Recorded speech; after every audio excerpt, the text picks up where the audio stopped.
नमस्कार मुलांनो, शब्दवेल मराठी क्लासेसमध्ये आज आपण भारतातील एका अतिशय महत्त्वाच्या नदीबद्दल शिकणार आहोत. मुलांनो, नदी म्हणजे फक्त वाहणारे पाणी नाही, तर ती आपल्या जीवनाचा एक महत्त्वाचा भाग आहे. शेती, पिण्याचे पाणी, उद्योग आणि अनेक मानवी गरजा नद्यांमुळेच पूर्ण होत असतात. आज आपण भारतातील एक अतिशय महत्त्वाची नदी, गंगा नदी जाणून घेणार आहोत. गंगा कुठे उगम पावते, तिचा प्रवास कोणत्या प्रदेशातून होतो, तिला कोणत्या नद्या मिळतात, तिच्या काठावर कोणती शहरे आहेत आणि गंगा नदीचे आपल्या जीवनातील महत्त्व काय आहे, हे आपण शब्दवेल मराठी क्लासेसमध्ये अगदी सोप्या पद्धतीने समजून घेणार आहोत. गंगा नदी ही भारताची प्रमुख नदी आहे. मुलांनो, गंगा ही भारतातील सर्वात महत्त्वाच्या नद्यांपैकी एक नदी आहे. गंगा नदीला आपल्या देशाच्या जीवनात खूप मोठे स्थान आहे. गंगेचे पाणी शेतीसाठी, पिण्यासाठी आणि इतर अनेक कामांसाठी वापरले जाते. गंगा नदीला धार्मिक आणि सांस्कृतिकदृष्ट्याही विशेष महत्त्व आहे. म्हणूनच तर तिला आपण गंगा नदीला अनेक वेळा जीवनरेखा असे म्हटले जाते.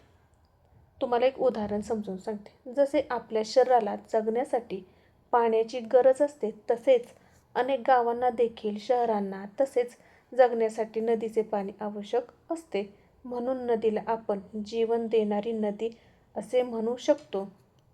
तुम्हाला एक प्रश्न सांगते. नदीचे पाणी आपल्याला कोणकोणत्या कामांसाठी उपयोगी पडते, ते तुम्ही तुमच्या वहीत लिहून काढा. गंगा नदीचा उगम व प्रवासाची सुरुवात. आता आपण गंगा नदीचा उगम समजून घेऊयात. गंगा नदीचा उगम उत्तराखंडामधील गंगोत्री हिमनदीच्या परिसरातील गोमुखाजवळ होतो. तेथूनच वाहणाऱ्या नदीला सुरुवातीला भगीरथी असे म्हणतात. दुसरी महत्त्वाची नदी म्हणजे अलकनंदा. ती बद्रीनाथ परिसरातून वाहत येते. उत्तराखंडामधील देवप्रयाग येथे भगीरथी आणि अलकनंदा या दोन नद्यांचा संगम होतो. या संगमानंतर या नदीला गंगा असे नाव मिळते.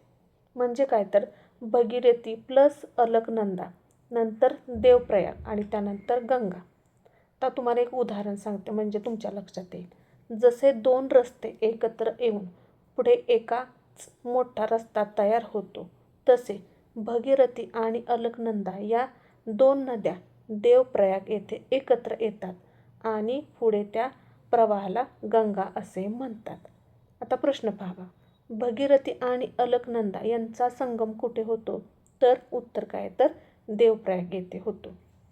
आता आपण पाहूयात गंगा नदीची लांबी. प्रत्येक वस्तूला लांबी, रुंदी, उंची असते, तसेच नद्यांना देखील लांबी, रुंदी असते. आपण गंगा नदीचा प्रवास पाहूयात. गंगा नदीची एकूण लांबी सुमारे 2525 किलोमीटर आहे. ती हिमालयातून सुरू होते आणि अनेक प्रदेशातून प्रवास करत करत शेवटी बंगालच्या उपसागराला जाऊन मिळत असते. गंगेचा बराचसा प्रवाह हा भारतातून जातो आणि पुढे ती बांगलादेशात प्रवेश करते. एक सोपं उदाहरण तुम्हाला सांगते. आपण जर एका शहरातून दुसऱ्या शहरात जाण्यासाठी 50 किंवा 100 किलोमीटर प्रवास केला तर तो आपल्याला मोठा वाटतो.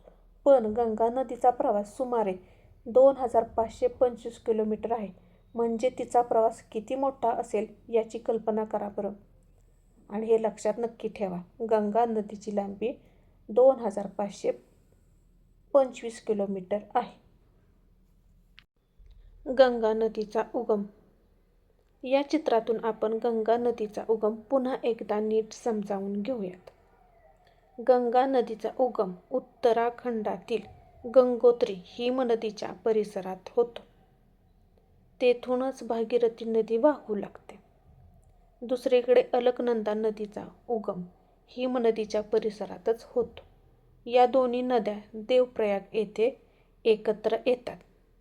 तुम्हाला या चित्रामध्ये दिसत आहेत दोन्ही नद्या एकत्र येतात. इकडून भगीरथी, इकडून अलकनंदा आणि देवप्रयाग येथे त्यांचा काय झाला आहे तर संगम झाला आहे. त्यामुळे तिथं नंतर गंगा असे नाव मिळते.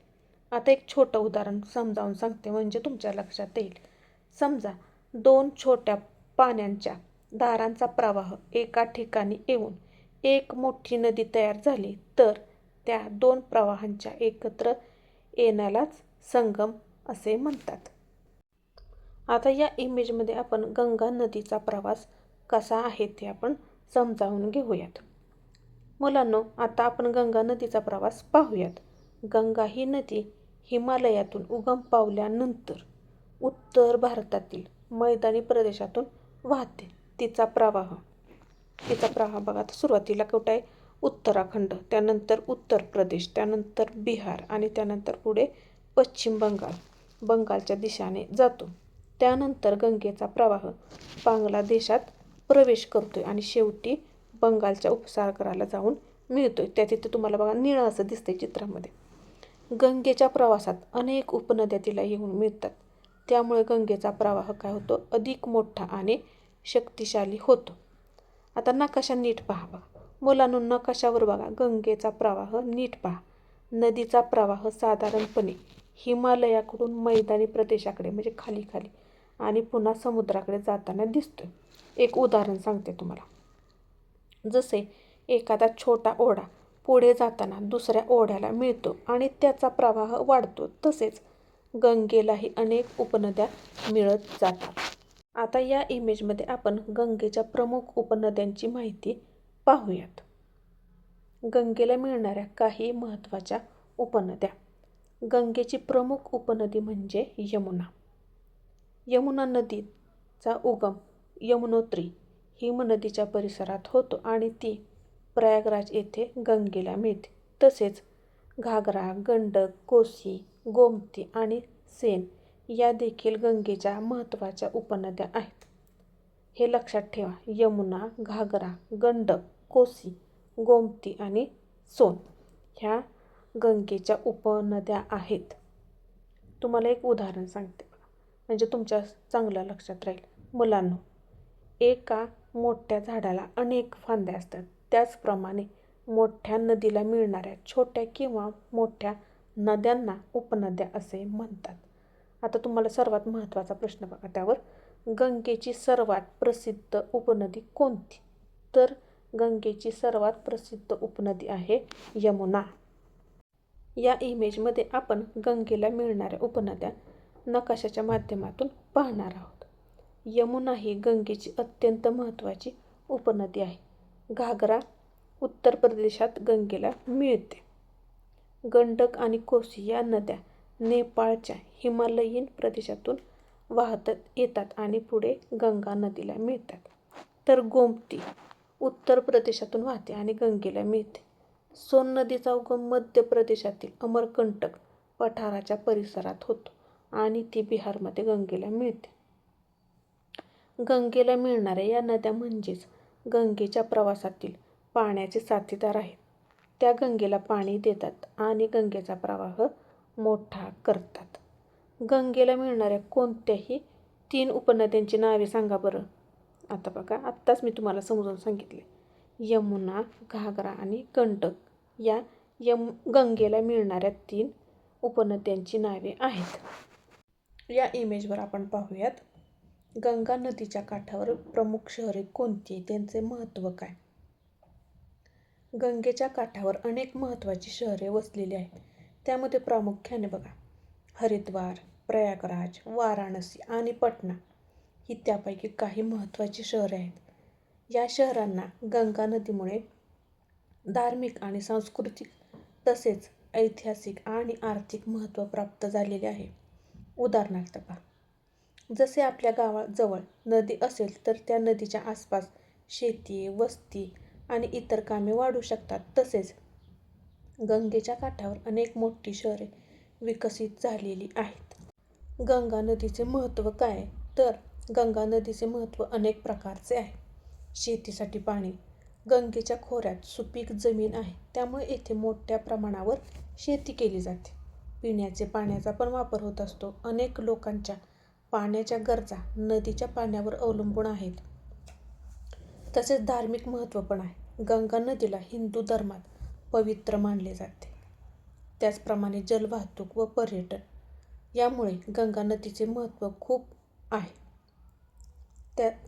पर्यावरण महत्त्वसुद्धा गंगा नदीला आहे.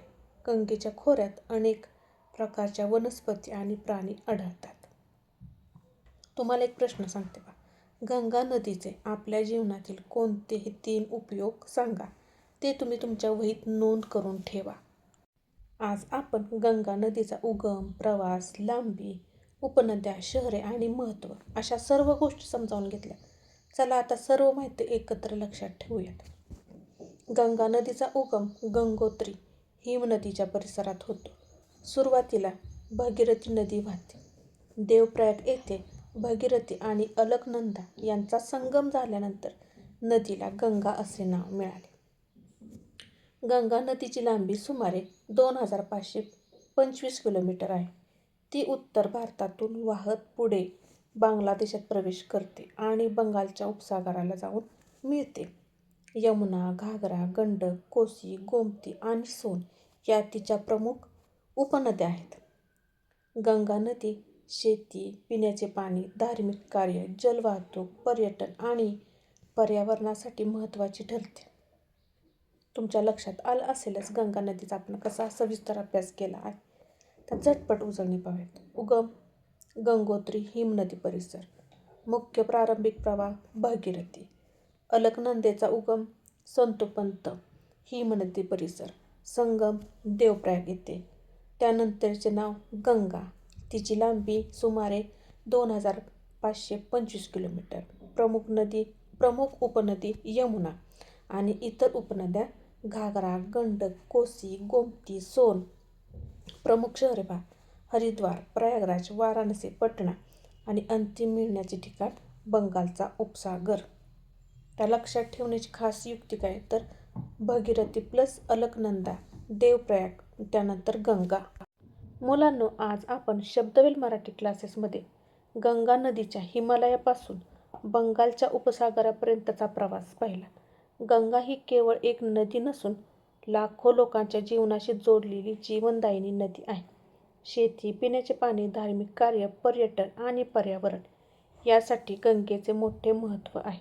म्हणूनच गंगा नदी स्वच्छ ठेवणे आणि तिचे पाणी प्रदूषित होऊ नये याची आपली सर्वांची जबाबदारी आहे. गंगा स्वच्छ ठेवूया, निसर्गाचे रक्षण करूया, आपल्या नद्यांचे महत्त्व समजून घेऊयात. धन्यवाद. शब्दवेल मराठी क्लासेसमध्ये पुन्हा भेटूयात.